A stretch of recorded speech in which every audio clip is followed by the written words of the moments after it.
Bonjour tout le monde, Nicolas pour De Gaspé, puis aujourd'hui on vous présente la table Miller. On a développé la table Miller en fait pour un besoin assez précis. En fait, c'est un trou qu'on avait dans notre offre de table qui était d'avoir une table à base centrale en fait. Au fil des années, il y a quand même plusieurs personnes qui sont venues nous voir qui voulaient soit pas avoir de pâte à chaque coin pour n'importe quelle raison ou même qui s'étaient fait faire une banquette intégrée dans leur cuisine, donc ils ne pouvaient pas évidemment avoir une pâte à chaque coin pour leur permettre ce qui les empêcherait de glisser en fait sur la banquette. Donc c'est important dans notre ligne de table, c'était important d'avoir une table à base centrale. Fait qu'on a décidé de s'y attarder et de dessiner la table Miller. Donc voici le résultat un peu en petit setup avec 6 chaises autour. Ici sous les yeux, on a la table 40-84 en chêne blanc. Mais la table se fait aussi dans d'autres dimensions. Là, on peut penser au format 36 par 60, 36 par 72, 40 par 84, 42 par 96, puis la très grande table 42 par 108. Aussi, ben là, ici, on la voit en chêne blanc, mais comme tous les autres meubles de Gaspé, vous auriez pu l'avoir en merisier ou en noyer. Seule petite chose à noter, c'est que le bois flûté, en fait, là, le matériel avec lequel on a fabriqué la base, n'est pas disponible en merisier bicolore, là, le genre de merisier spécifique qu'on utilise pour nos meubles de Gaspé. Étant donné que ce n'est pas nous qui fabriquons ça, là, on achète des panneaux puis on usine des panneaux tout simplement. Elle n'est pas disponible en bleu merisier, donc si vous prenez la table en merisier, la base va être blanche tout simplement, alors que si vous prenez la table en chêne blanc, bien, la base va être en chêne blanc, puis même chose pour la noyer, là, la table en noyer va avoir une base en noyer. Le principal challenge quand on pense au design d'une table à base centrale, c'est pas tant pour les grandes tables, c'est plutôt pour les petites tables. Parce que si je m'assois à table, comme je vais faire à l'instant, c'est important de penser que quand moi je suis assis à table ou n'importe qui d'une grandeur standard, on a besoin d'environ 14 pouces pour l'espace de nos jambes. Comme mes genoux arrivent probablement environ ici en dessous de la table.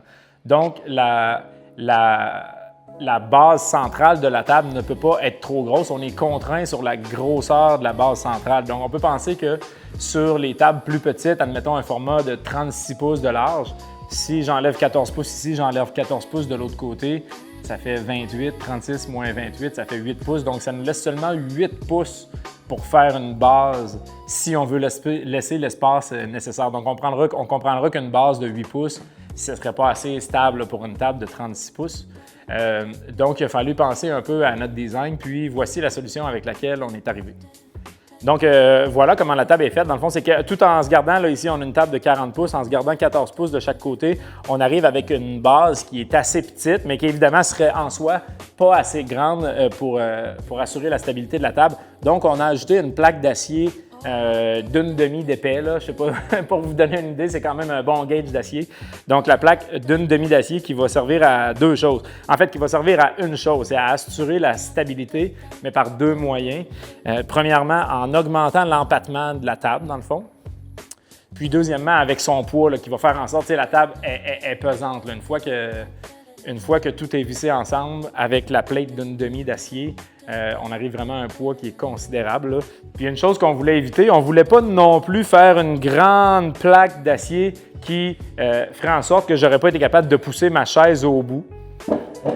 Fait que dans ce cas-ci, ben, on a une chaise qui rentre au centre, puis une chaise qui rentre à chaque bout. Mais dans les autres formats de table, ou si vous avez des grandes chaises ou juste deux chaises de chaque côté, ben, vous auriez pu placer les chaises, mettons, de cette façon-là, chacune de chaque côté de la base, mettons, puis laisser celle-là de côté. Donc, ça vous donne vraiment des possibilités pour pousser vos chaises jusqu'au bout. Ça vous laisse l'espace pour vos genoux. Puis, on arrive quand même à un design de table qui est équilibré, qui est beau. En tout cas, nous autres, on l'aime bien, là. Le design au complet, autant le design de la base que la petite shape sur la table qu'on est venu travailler avec un petit 10 degrés sur le top puis un 15 degrés en dessous. Donc, une belle shape de table qu'on aime bien. Fait que voilà, les raisons qui nous ont poussé à la designer, puis les raisons derrière ce design-là qui, à première vue, des fois, peut paraître un petit peu weird. Tu te dis pourquoi ils ont mis cette grosse plate d'acier-là en dessous, mais voici, là, on vous l'a dit dans la dernière minute. Donc ici, sous les yeux, on a la table dans sa version 40 par 84 en chêne blanc. Donc, la façon que la table est conçue, en fait, c'est une conception qui est assez simple.